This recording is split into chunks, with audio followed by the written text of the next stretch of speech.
enquanto declina na Europa e dá sinais de estabilização nos países ricos da América do Norte, a pandemia do novo coronavírus se acelera em países mais pobres na América Latina, na África, no Oriente Médio e na Ásia. No domingo, o número de casos novos bateu recorde, chegando a 136 mil. A Organização Mundial da Saúde adverte que o relaxamento prematuro das medidas de confinamento pode levar a uma onda de contaminação e pede transparência ao governo brasileiro.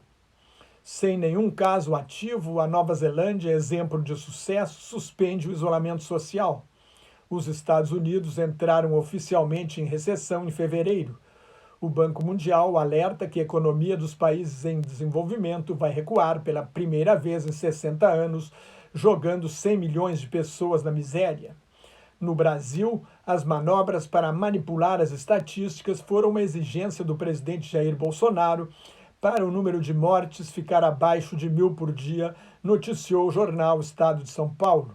Agora à noite, o ministro Alexandre de Moraes, do Supremo Tribunal Federal, ordenou ao Ministério da Saúde que divulgue os dados totais, o número total de casos e de mortes pela Covid-19, além dos dados do dia.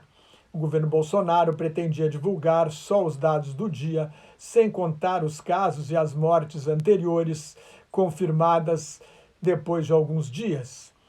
De acordo com um consórcio de empresas jornalísticas, com base em dados das secretarias estaduais da saúde, houve 19.631 casos novos em 24 horas, elevando o total para quase 711 mil casos confirmados. Com mais 849 mortes, o total de óbitos no Brasil estaria em 37.312, o número que eu divulguei ontem no blog. 352.602 pacientes foram curados no Brasil. No mundo inteiro, o total de casos se aproxima de 7.200.000, com quase 409 mil mortes e mais de 3.536.000 pacientes curados. Os Estados Unidos têm o maior número de casos, cerca de 2.025.500, e de mortes, mais de 113 mil. Cerca de 400 mil pessoas voltaram ao trabalho nesta segunda-feira em Nova York, no comércio, na indústria e na construção civil. O metrô e os ônibus voltaram a circular. A maior e mais rica cidade dos Estados Unidos foi também a mais atingida no mundo pela pandemia por causa da concentração populacional. Ao menos 17.127 pessoas morreram na cidade de Nova York. De acordo com pesquisa da Universidade da Califórnia em Berkeley, publicada hoje na revista Nature, uma das melhores publicações científicas do mundo, as medidas de confinamento evitaram 60 milhões de casos da Covid-19 nos Estados Unidos e 285 milhões na China. Antes do distanciamento, o número de casos dobrava a cada 2 dias. Outro estudo do Imperial College de Londres estimou que o isolamento físico-social salvou 3 milhões e 100 mil vidas em 11 países da Europa, inclusive 500 mil no Reino Unido. O país registra o segundo maior número de mortes do mundo, cerca de 4.600, atrás apenas dos Estados Unidos.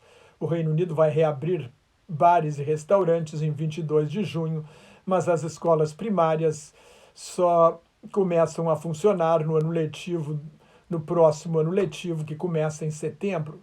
Na Nova Zelândia, depois de 2 meses e meio de um distanciamento social rigoroso, o país não tem mais nenhum caso ativo da Covid-19. A primeira-ministra Jacinda Ardern festejou o fim da pandemia e suspendeu as medidas de isolamento, mas avisou que pode haver novos casos. As fronteiras do país serão reabertas apenas para quem vier de países onde a doença está controlada. A Nova Zelândia não achatou a curva, esmagou. Teve 22 mortes. Jacinda Ardern, uma das melhores líderes mundiais no combate à pandemia, se tornou a chefe de governo mais popular da história do país. Que diferença faz um bom governo? No impacto econômico, o Banco Mundial prevê uma queda de 5,2% na economia mundial neste ano, de 2,5% no produto interno bruto dos países emergentes e em desenvolvimento, onde a renda média por habitante pode cair até 3,6%. Pelo menos 100 milhões de pessoas a mais terão de sobreviver com menos de US$ 1,90 por dia, cerca de R$ 9,22, critério do Banco Mundial para definir a pobreza absoluta. A economia brasileira deve recuar 8% neste ano. Os Estados Unidos entraram em recessão no mês de fevereiro, anunciou hoje o Bureau Nacional de Pesquisas Econômicas, encarregado de datar os ciclos econômicos. É o fim do maior período de crescimento da história americana, de 12 anos e 8 meses, iniciado em junho de 2009, no início do governo Barack Obama. A maior economia do mundo caiu no primeiro trimestre, num ritmo de 5% ao ano. A produção industrial da Alemanha, quarta maior economia do mundo e maior da Europa, teve uma queda de 17,9% em abril, mais do que a expectativa do mercado, que era de 16%. No setor automobilístico, com as fábricas fechadas, o recuo foi de 75%. O melhor desempenho foi da construção civil, que baixou apenas 4,1%. As exportações da China caíram 3,3% em maio na comparação anual, depois de uma alta surpreendente de 13,5% em abril.